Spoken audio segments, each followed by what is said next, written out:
Bismillahirrahmanirrahim.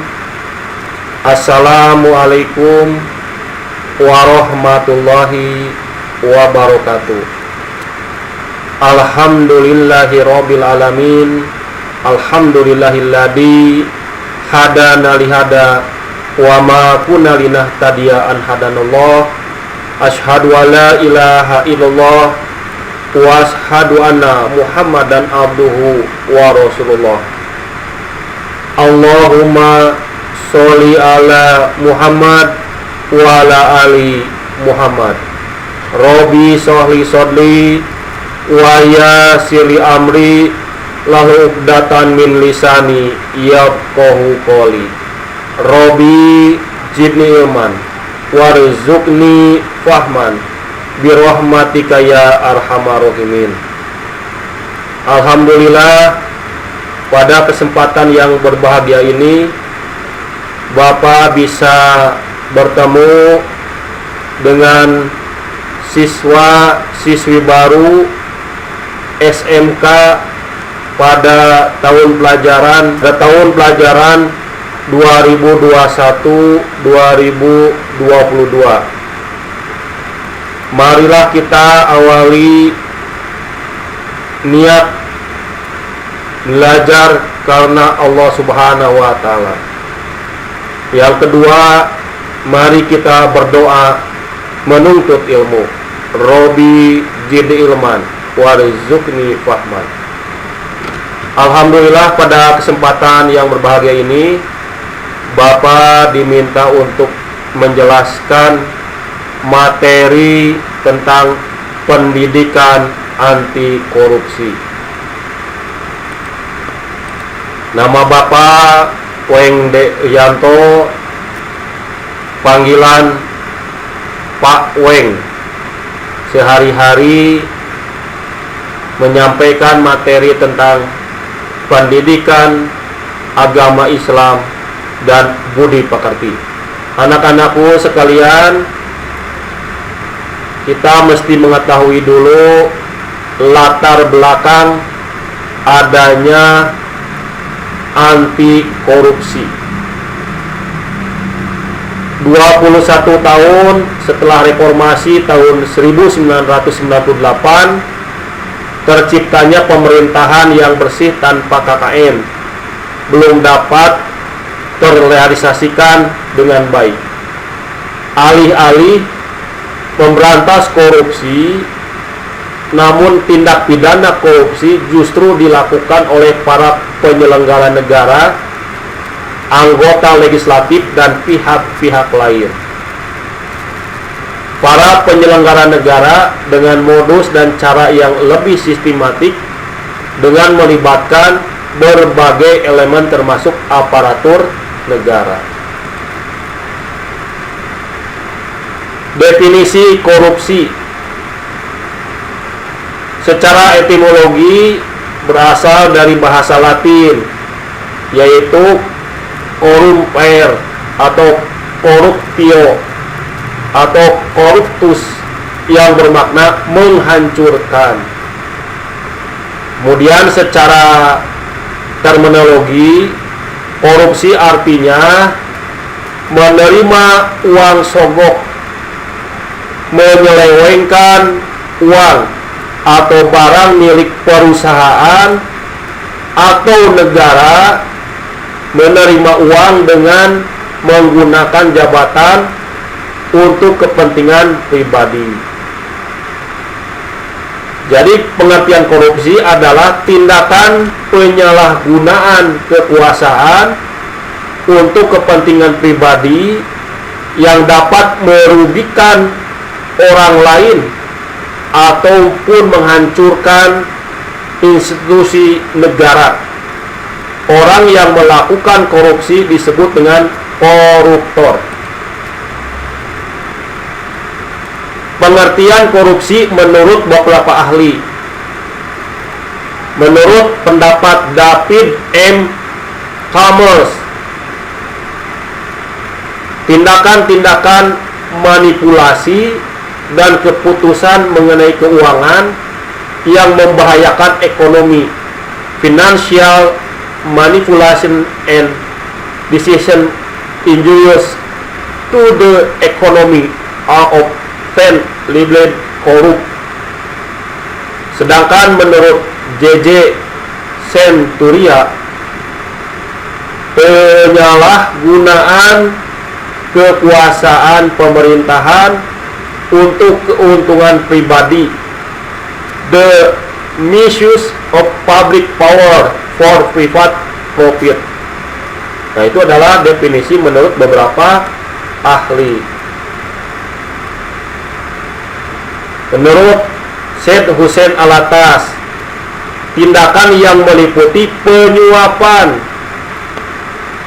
bribery, pemerasan, extortion, dan nepotisme. Sedangkan menurut Transparansi Internasional, penyalahgunaan kekuasaan, misuse of power, kekuasaan yang dipercayakan, a power that is instructed, dan keuntungan pribadi, privasi benefit, baik sebagai pribadi, anggota keluarga maupun kerabat dekat lainnya.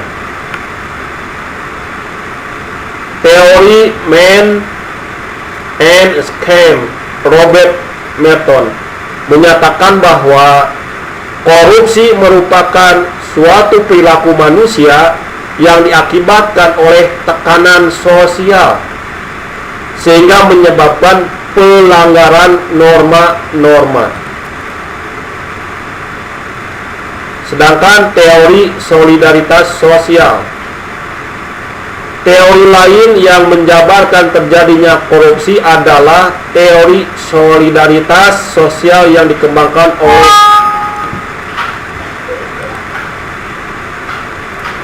teori solidaritas sosial yang lain yang terjadinya adalah teori solidaritas sosial yang dikembangkan oleh Emile Durkheim pada tahun 1858 sampai tahun dengan 1917. Teori ini memandang bahwa watak manusia sebenarnya bersifat pasif dan dikendalikan oleh masyarakatnya. Sedangkan Ghosn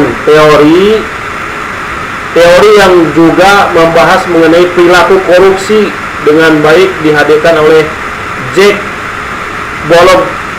Bologne pada tahun 2006 yang dikenal dengan teori Ghosn. Ilustrasi Ghosn teori terkait dengan faktor-faktor yang menyebabkan terjadinya kecurangan atau korupsi yang meliputi greed, keserakahan, opportunities, kesempatan, need, kebutuhan, dan ekspor, perungkapan. Faktor-faktor yang menyebabkan korupsi. Faktor internal. 1. Aspek perilaku individu, sifat tamak atau sombong manusia, moral yang kurang kuat menghadapi godaan, gaya hidup konsumtif, tidak mau, malas bekerja keras. Yang kedua adalah aspek sosial. Kemudian faktor eksternal. 1. Aspek sikap masyarakat terhadap korupsi. 2. Aspek ekonomi. 3. Aspek politik. Dan 4. Aspek organisasi. B. Dampak korupsi. Dampak korupsi pada tatanan perekonomian mikro. 1. Menurunnya kualitas taraf hidup rakyat. 2. Sulitnya masyarakat memperoleh pendapatan ekonomi. 3. Meningkatnya pola pengeluaran masyarakat. 4. Tingkat kesehatan masyarakat semakin buruk. 5. Menurunnya kinerja sektor produksi, distribusi, dan industri. Dampak korupsi pada tatanan perekonomian makro. Satu, merosotnya pertumbuhan ekonomi nasional. Dua, semakin tinggi tingkat inflasi. Tiga, semakin rendahnya kinerja investasi nasional. Empat, nilai tukar mata uang rupiah merosot. Lima, semakin rendahnya kinerja perbankan nasional. Dampak korupsi, perbedaan yang ada di depan mata dan tanpa jarak. Nah, ini dampak korupsi golongan ekonomi rakyat yang sangat terbelakang, rakyat yang tidak mampu, rakyat yang sangat miskin. Nah, sedangkan di sebelah kanan, gaya hidup mewah, baik itu fasilitas perumahan-perumahannya, alat transportasinya, dan lain sebagainya.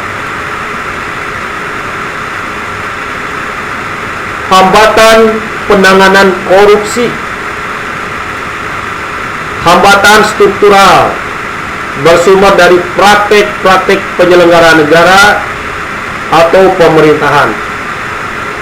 Dua, hambatan kultural. Kultural itu adalah budaya, bersumber dari kebiasaan negatif yang berkembang di masyarakat. Hambatan instrumental, bersumber dari kurangnya instrumen pendukung dalam bentuk peraturan perundang-undangan. Kemudian hambatan manajemen, bersumber dari diabaikannya prinsip-prinsip manajemen yang baik. 4. Akar halangan besar pemberantasan korupsi. 1. Opportunity atau peluang terkait dengan sistem yang memberi lubang terjadinya korupsi. Saat sistem pengawasan tidak ketat, orang akan mudah memanipulasi angka dan berlaku curang.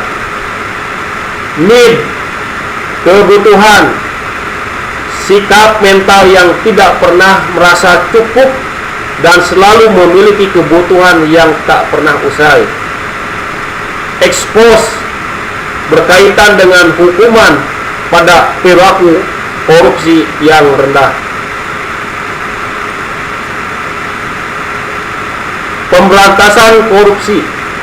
Pemberantasan korupsi terdiri dari penindakan dan pencegahan.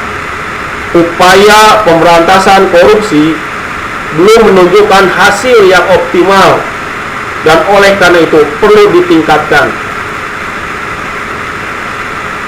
Strategi pemberantasan korupsi sesuai dengan Undang-Undang Nomor 30 Tahun 2002, yaitu adanya penindakan, kemudian adanya peran serta masyarakat, dan pencegahan. Pemberantasan korupsi adalah serangkaian tindakan untuk mencegah dan memberantas TPK, tindak perkara korupsi, melalui upaya koordinasi, supervisi, monitor, penyelidikan, penyidikan, penuntutan, dan pemeriksaan di sidang pengadilan dengan peran serta masyarakat.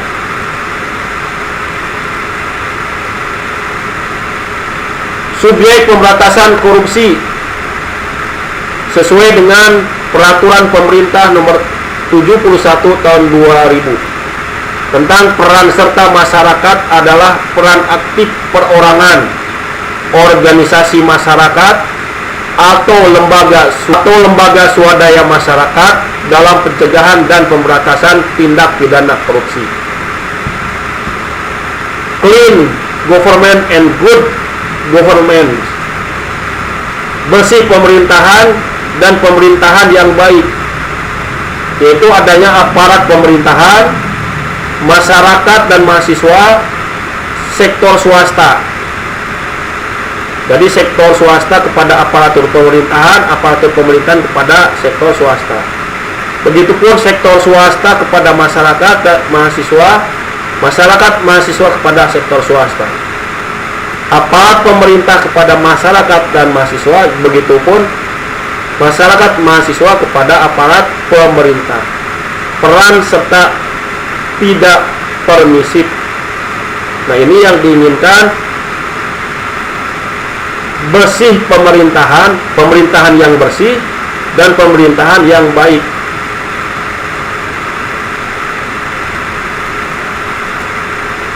Anti korupsi dan pendidikan anti korupsi. Anti korupsi, semua tindakan yang melawan, memberantas, menentang dan mencegah korupsi. Pendidikan anti korupsi, upaya memberikan pemahaman dan penanaman nilai-nilai kepada peserta didik agar berperilaku anti korupsi. Desain pendidikan anti korupsi sebagai bagian dari pendidikan karakter. Sebagaimana agama, Pancasila, Undang-Undang Dasar 1945, Undang-Undang Nomor 20 Tahun 2003 tentang Sistem Pendidikan Nasional. Proses pembudayaan dan pemberdayaan. Teori pendidikan, psikologi, nilai, dan sosial budaya. Nilai-nilai luhur, nilai anti korupsi. Pengalaman terbaik atau best practice dan praktek nyata. Satuan pendidikan di lingkungan keluarga maupun di lingkungan masyarakat.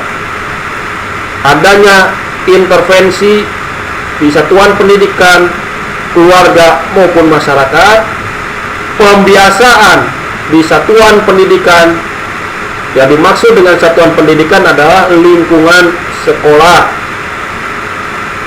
baik formal maupun non formal. Pembiasaan di rumah, di keluarga, dan pembiasaan di masyarakat.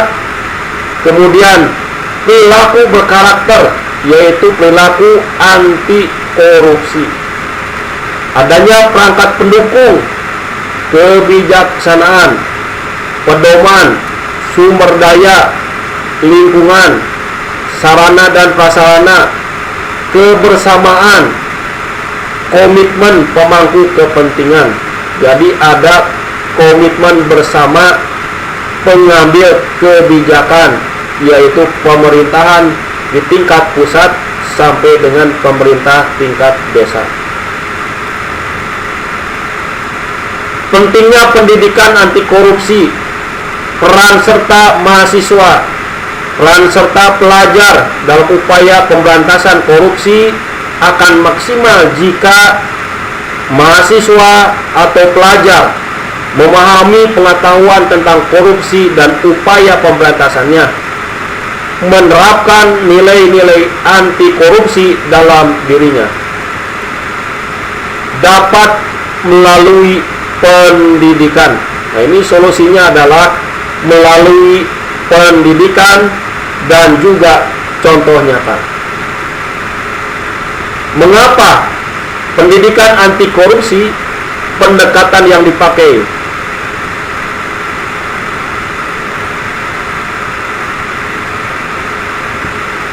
Pertama adalah pendekatan hukum, yang kedua adalah pendekatan bisnis, yang ketiga adalah pendekatan pasar. Pendekatan hukum, penegakan hukum, aturan hukum, aparat hukum berdampak cepat, biaya tinggi, tapi masalah justru muncul dari aparat hukum. Pendekatan bisnis, mengadakan kompetisi sehat dalam kinerja dengan hadiah insentif bagi karyawan sehingga orang yang tidak perlu korupsi. Pendekatan pasar, menciptakan kompetisi antar penyedia barang jasa sehingga semua berlomba menunjukkan kinerja baik, tidak korup supaya dipilih pelayanannya. Tapi mengapa kasus-kasus korupsi terus terungkap? Koruptor baru terus lahir. Karena upaya dengan ketiga pendekatan sebelumnya belum maksimal, maka perlu didampingi dengan upaya pendekatan budaya. Pendekatan budaya membangun dan memperkuat sikap anti korupsi individu melalui pendidikan. Cenderung membutuhkan waktu yang lama untuk melihat keberhasilannya. Biaya tidak besar, low cost, namun hasilnya akan berdampak jangka panjang, long lasting. Pendidikan, pendekatan budaya dalam mencegah korupsi. Pendidikan anti korupsi, mata pelajaran atau mata kuliah.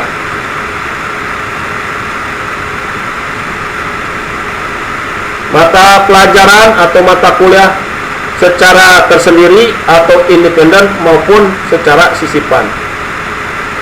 Secara independen baik itu wajib maupun pilihan. Yang lain, seminar atau kuliah umum, pelatihan, kursus, kampanye dan lain-lain. Tujuan membangun karakter anti korupsi, kompetensi pelajar atau mahasiswa, mencegah orang lain untuk tidak korupsi, mencegah diri sendiri untuk tidak korupsi, mampu mengenali dan memahami korupsi. Nah, ini ada 3 hal tingkatan membangun karakter anti korupsi: kompetensi pelajar atau kompetensi mahasiswa, mencegah korupsi orang lain untuk tidak korupsi, mencegah diri sendiri untuk tidak korupsi, mampu mengenali dan memahami korupsi. Tantangan mendesain mata pelajaran atau mata kuliah anti korupsi yang menarik. Antusiasme pelajar atau mahasiswa dan kelas yang hidup. Guru atau dosen, fasilitator atau motivator, materi kognitif atau pengetahuan yang terupdate, metode afektif psikomotorik supaya terjadinya pelajar atau mahasiswa yang antusias.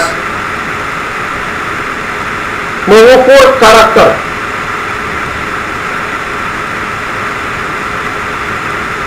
keaktifan di kelas, tugas-tugas kecil, ujian akhir, kemudian ada tugas besar. Mata pelajaran atau mata kuliah anti korupsi. Peran warga masyarakat membangun komunitas anti korupsi. Lingkungan keluarga, ini adalah lingkungan pertama. Kemudian warga masyarakat harus memahami tentang apa yang dimaksud dengan korupsi.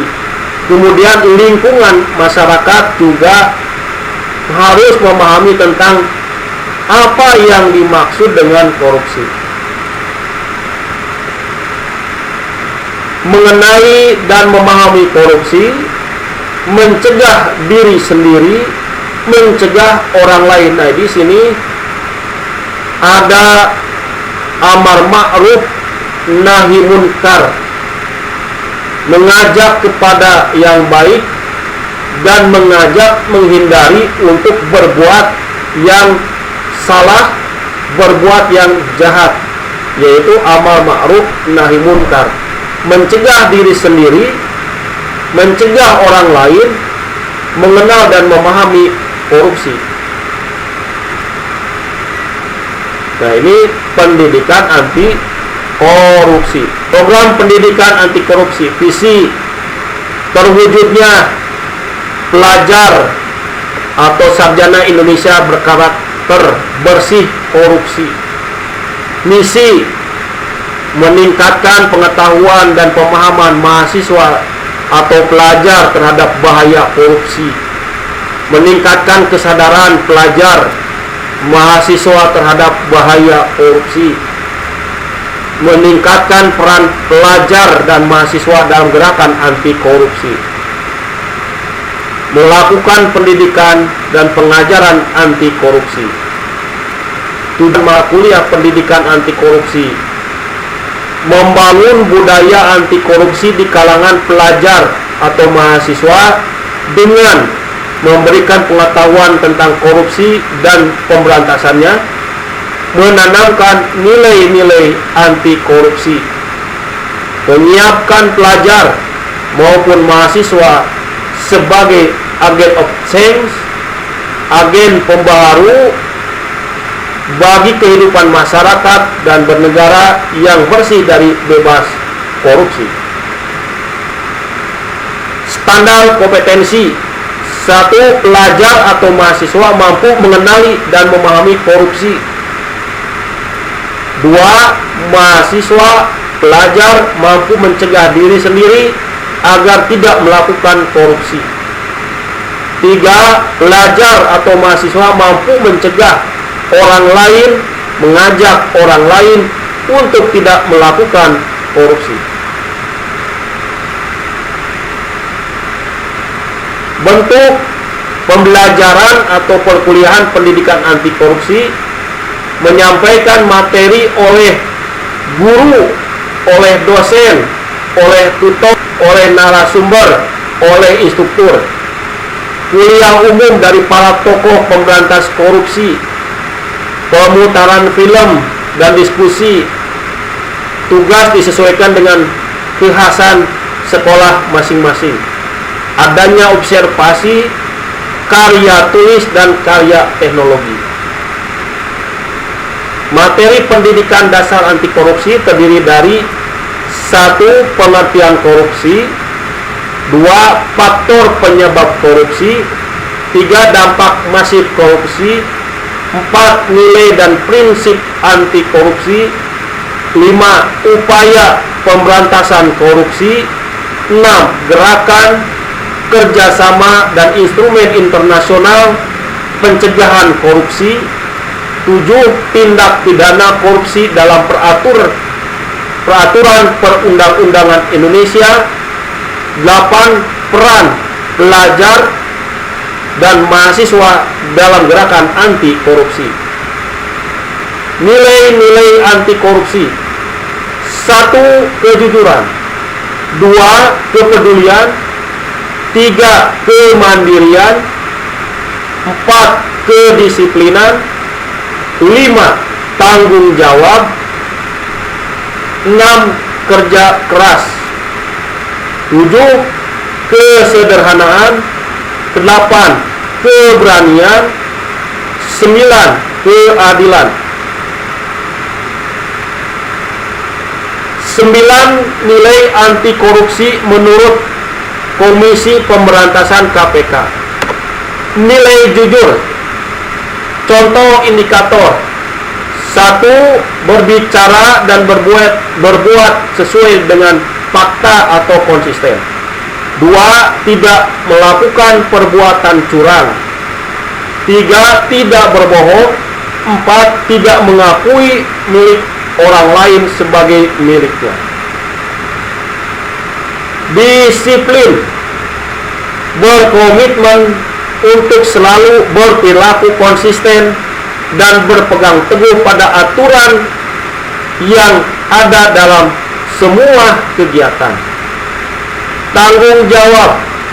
Selalu menyelesaikan pekerjaan atau tugas-tugas secara tuntas dengan hasil terbaik. Kerja keras. 1. Selalu berupaya untuk menuntaskan suatu pekerjaan dengan hasil yang terbaik. 2. Tindakan perilaku instan, jalan pintas yang mengarah pada kecurangan. Sederhana, selalu berpenampilan apa adanya, tidak berlebihan, tidak pamer, dan tidak ria. Mandiri, selalu menuntaskan pekerjaan tanpa mengandalkan bantuan orang lain. Tidak menyuruh atau menggunakan kewenangannya untuk menyuruh orang lain untuk sesuatu yang mampu dikerjakan sendiri. Adil, 1. Selalu menghargai perbedaan.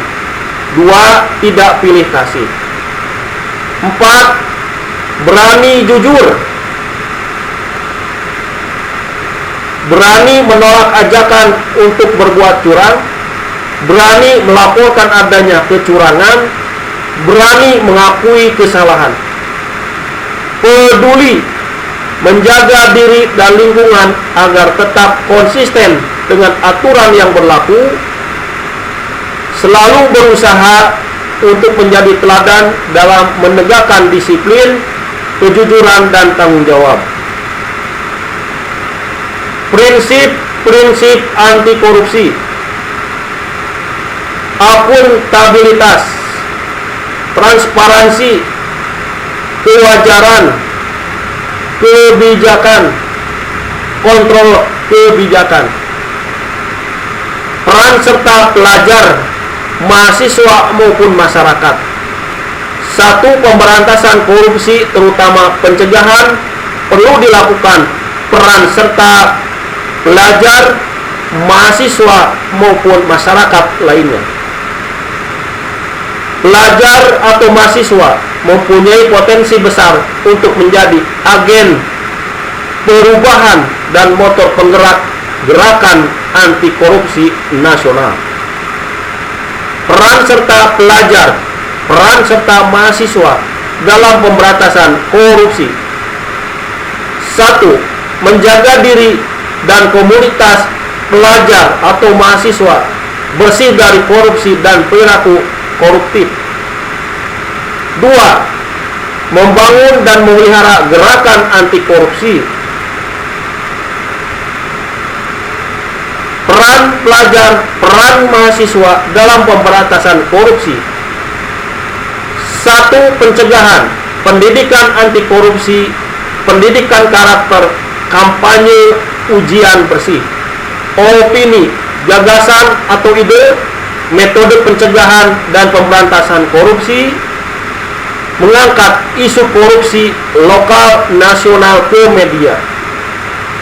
Pressure group, tekanan grup, kampanye anti korupsi, gerakan moral. Pencegahan, pendidikan anti korupsi mewajibkan pemimpin pelajar, pemimpin mahasiswa untuk mengikuti pendidikan anti korupsi, mendorong adanya pendidikan anti korupsi di sekolah maupun di kampus, mengadakan seminar atau pelatihan anti korupsi, adanya materi pendidikan anti korupsi di kader-kader pelajar maupun kaderisasi mahasiswa. Kampanye ujian bersih, pembuatan media propaganda, baliho, spanduk dan poster, pembuatan media online untuk mengkampanyekan ujian bersih, menanamkan nilai kejujuran ujian bersih di kaderisasi pelajar atau kaderisasi mahasiswa. Contoh kampanye anti korupsi. Ini gambar-gambarnya seperti ini contoh di kampus ya. Di kampus-kampus, tindakan-tindakan anti korupsi.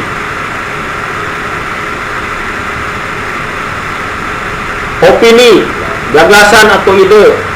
1. Memperbanyak opini mengenai kasus korupsi di media. 2. Membuat bunga rampai atau buku mengenai anti korupsi. 3. Membuat audio visual interaktif terkait anti korupsi. Metode pencegahan korupsi sejak dini, pendidikan anak usia dini, TK, SD, SMP, SMA maupun SMK.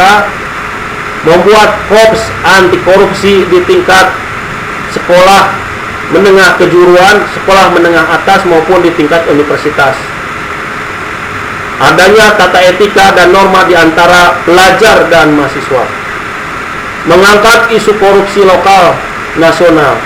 Pelajar dan mahasiswa diharapkan dapat lebih peka dan siaga mendengar isu korupsi lokal yang terjadi. Adanya advokasi penyuluhan pelaksanaan pembangunan di daerah maupun nasional. Gerakan moral untuk mendorong pemerintah menindaklanjuti kasus korupsi yang terjadi sebagai kelompok penyeimbang bagi gerakan yang mendukung koruptor. Mendorong penguatan institusi KPK sebagai lembaga pemberantasan korupsi yang kredibel, kokoh dan transparan. Alhamdulillahirabbil alamin. Demikianlah penjelasan tentang pendidikan anti korupsi. Semoga Allah Subhanahu wa taala menjauhkan diri kita, keluarga kita, sahabat-sahabat, saudara-saudara kita semuanya terhindar dan jauh dari perbuatan setan. Di antaranya adalah korupsi, di mana korupsi itu akan merugikan diri kita, merugikan keluarga, merugikan sekolah, juga merugikan negara. Banyak negara-negara hancur karena korupsi, memperkaya diri sendiri, memperkaya organisasinya, memperkaya kelompoknya. Maka untuk itu, marilah kita senantiasa mendekatkan diri kita kepada Allah Subhanahu wa taala untuk menjauhkan dari perbuatan-perbuatan yang zalim. Terima kasih atas perhatiannya. Nasrun minallah wa fatun qarib wa basyiril mu'minin. Fastabiqul khairat. Assalamualaikum warahmatullahi wabarakatuh.